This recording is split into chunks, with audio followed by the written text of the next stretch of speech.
Mga malalakas mamulutan, dampot lang ng dampot hanggang sa mabusog. Mag-focus ka na lang sa pulutan, huwag na lang sa alak. May nakahain, tuloy ang kain. Nguya lang ng nguya hanggang sa mamagay yung panga mo. Yan, saka nguya mo, yan. Huwag mo nang isipin na magagalit sila sa'yo. Makapal naman ang pagmumukha mo. Huwag mo nang isipin. Ang importante, nabusog ka. Pumunta ka sa inuman para kumain. Diba? Ganun ang mindset eh. Huwag kang uminom ng marami, baka malasing ka.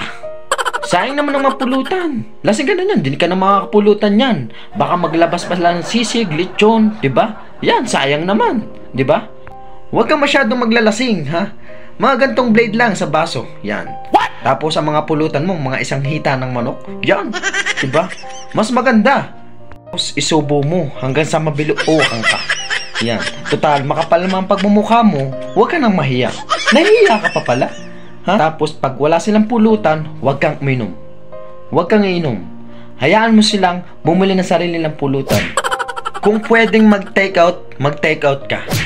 Mag-take out ka ng pulutan nila. Huwag ka nang mahiya. Nahihiya ka pa palang hayop ka.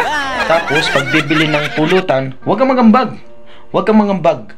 Ang gawin mo lang, mamulutan ka lang. Ha? Hayaan mo lang kung ano sasabihin nila. Huwag mong pakinggan. Ang malaga, namulutan ka. Ha? Dapat kasi, bago ka pumunta ng inuman, mag-stretching ka muna, di ba? No, unat-unat mo lang ang kamay mo, di ba?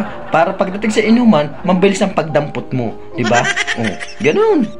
Ang kamay mo sa pagdampot ng mga pulutan mo, di ba? Kaya tuwing umaga, dapat nag-stretching ka, di ba? O para tuloy-tuloy ang dampot ng pulutan hanggang sa mabusog ka, di ba? Tapos, hilot-hilutin mo yung panga mo. Kaya, kahit gaano kalaki ang isubo mo, kayang-kaya, di ba? O, tapos, huwag kang uuwi hanggat di nauubos ang pulutan nila. Yan ang mahalagang paalala sa iyong hayop ka. Kapag umuwi ka na, huwag ka nang babalik magpakailanman. Maliban na lang kung may dala kang pulutan. Para kainin mo, suluhin mo.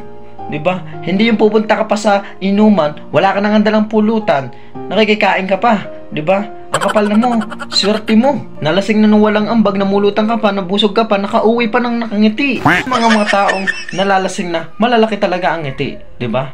Pagdating sa pulutan, nangunguna. Hello sa inyo mga kabs dyan. Salamat pala sa mga nag-request nito. Itong request nito, ito ay para po sa inyo.